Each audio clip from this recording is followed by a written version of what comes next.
சமாதான பெருவிழாக்கு வந்திருக்கோம்.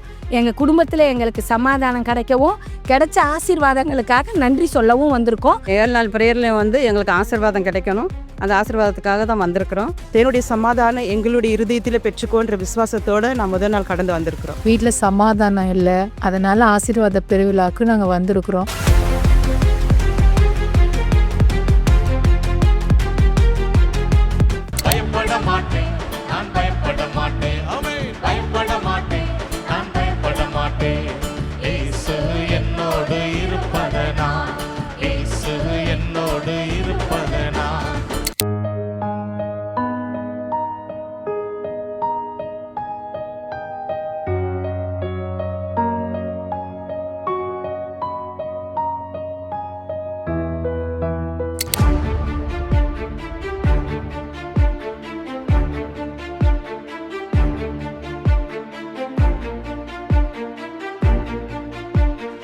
என்னுடைய சமாதானத்தை உனக்கு தருகிறேன்.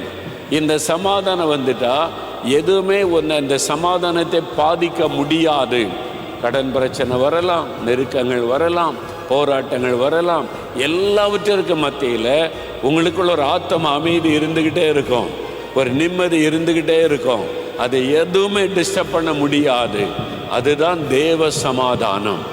இந்த சமாதானத்தை நான் உனக்கு தருகிறேன் என்று கர்த்தர் வாக்கு கொடுக்கிறார். தன் பாவத்தை மறைக்கிறவன் வாழ்வடைய மாட்டான், அறிக்கை செய்து விட்டு விடுகிறவன் இரக்கம் பெறுவான். உங்க மேல ஆட்டுக்குட்டியானவரின் ரத்தம் தெளிக்கப்படுகிறது, பாவங்கள் மன்னிக்கப்படுகிறது, இருதயம் கழுவப்படுகிறது. 7 வருஷமா லேசாவே வயிறு ஈர்த்திக்கிட்டே இருந்துச்சு. இப்போ 7 மாசமா எனக்கு ஒன்றுமே பண்ண முடியல.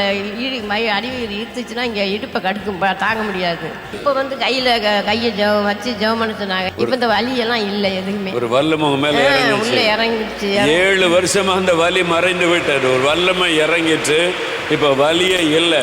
10 வருஷத்துக்கு முன்னாடி முட்டி எலும்பு தேஞ்சு போச்சுட்டாங்க டாக்டரு. இப்போ என்னால் உட்காரவே முடியல, காலை நீட்டவும் முடியல, மடக்கவும் முடியல, ரொம்ப வலியாக இருந்துச்சு. அப்புறம் பார்த்து இப்போ நீங்கள் குமிஞ்சு பாருங்கள், நிமிந்து பாருங்கள், நீங்கள் அந்த வலியில் நல்லா ஃப்ரீயாக ஆகிட்டா, நல்லா இருக்குது. 10 வருஷமா இருந்த மூட்டை வலியை கர்த்தர் மாற்றிட்டாரு. எனக்கு 6 வருஷமாக ஸ்கூல் படிக்கும் மோஸ்ட்லேருந்தே எங்கள் கழுத்து வலி எல்லாம் இருந்துச்சு. எனக்கு எக்ஸாம்லாம் 3 மணிக்கூர் இருக்கும், எனக்கு கை ஃப்ரீஸ் ஆயிரும், எனக்கு எழுத முடியாது அப்புறம் சரியா. அண்ட் இப்போது நான் ஜெபிக்கும் மோஸ்ட்டில் நீங்கள் வீட்டில் தாங்கன்னு அழுது ஜெபிச்சா கர்த்தர் உடனே வீட்டில் தந்துட்டார்.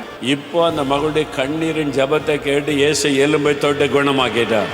கரண்ட்டு ஷாக் அடிச்சிருச்சுங்க ஐயா. 3 வயசு இருக்கும்போது தூக்கி அடிச்சிருச்சு. அதுலேருந்து கால் 2 நரம்பு இழுத்து பிடிச்சிக்கிச்சு. எந்த ஹாஸ்பிட்டல் போனாலும் ஸ்கேனு எம்ஆர்ஐ எல்லாம் எடுத்து பார்த்துட்டோம், சரியாகலை. எவ்வளோ மாத்திரை மெடிசன் எல்லாமே சாப்பிட்டு பார்த்தோம், சரியாகலை. இப்போ நீங்கள் கால் குணமாகிறது நீங்கள் உணர்றீங்க, கர்த்தர் உங்களை தொடுறாருன்னு சொல்லும்போது ஜெபம் பண்ணியிருக்கான் போல். அப்போ உடனே சரியாயிடுச்சுன்னு ஓடி குதிச்சு அந்த ஸ்டெப்ஸ் எல்லாம் ஏறி பார்த்துட்ருக்கான். இந்த தம்பி இப்போ பாருங்க நல்லா நடக்கிறாங்க. இயேசு தொட்டு காலை தொட்டு குணமாக்கி இருக்கிறார். கரந்துட்டுங்க. 2 साल से मुझे बहुत दर्द था आँखों में और पेन बहुत होता था और दिखता नहीं था. अभी धुंधला धुंधला दिख रहा है, आप देख रहे मुझे. ரைட் சைடு கண்ணு 2 வருஷமா தெரியாதான். ரைட் சைடு கண்ணு 2 வருஷமா தெரியாதான். இப்போ ஒரு கரம் அவங்களுக்கு இறங்குதா தெரியுதா? दिखता है, தெரியுது, दिखता है. பாருங்க, இந்த கண்ணு 2 வருஷமா தெரியாத அந்த கண்ணில பார்வை ஆண்டவர் கொடுத்து விட்டார். நிம்மதியாக இருக்கிறோம். வரப்போ ரொம்ப பாரமாக வந்தோம், அதனால் இப்போ நிம்மதியாக இருக்கிறோம். வரும்போது ஒரு பாரத்தோடு வந்தோம், இங்கே அது ரிலீஃப் ஆனது. வரும்போது ஒரு கலக்கத்தோட ஒரு கேள்விக்குரிய தான் நான் வந்தேன். முதல்ல தான் இந்த கூட்டத்தை அட்டென்ட் பண்ணுறேன். சமாதானமாக நாங்கள் ஒரு வழக்கு எங்களுக்கு முடிவில்லாமல் எங்களுக்கு சம்மதமே இல்லாத விஷயத்தில் நாங்கள் மாட்டிக்கிட்டு ரொம்ப கஷ்டப்பட்டோம். அது முடிவுக்கு வரும்னு ஏசப்பா சொல்லும்போது எனக்கு ரொம்ப ஆறுதலாக இருந்தது. எனக்காகவே பேசின மாதிரி இருந்தது. குடும்பமாக நாங்கள் ரொம்ப பிரச்சனையோடு தான் வந்தோம். இப்போ ஒரு பெரிய ஒரு சமாதானத்தோடு நாங்கள் திரும்பி போகிறோம். இந்த முதல் நாள் எங்களுக்கு ஒரு பெரிய ஒரு ஆசீர்வாதமாக இருந்துச்சு. இன்னைக்கு மீட்டிங் ரொம்ப ரொம்ப ரொம்ப சமாதானத்தை பற்றி பேசினாரு. நான் என்னுடைய குடும்பத்திலலாம் சமாதானம் வேணும்னு ஜெபிச்சேன். கர்த்தர் பெரிய காரியத்தை செய்வார்.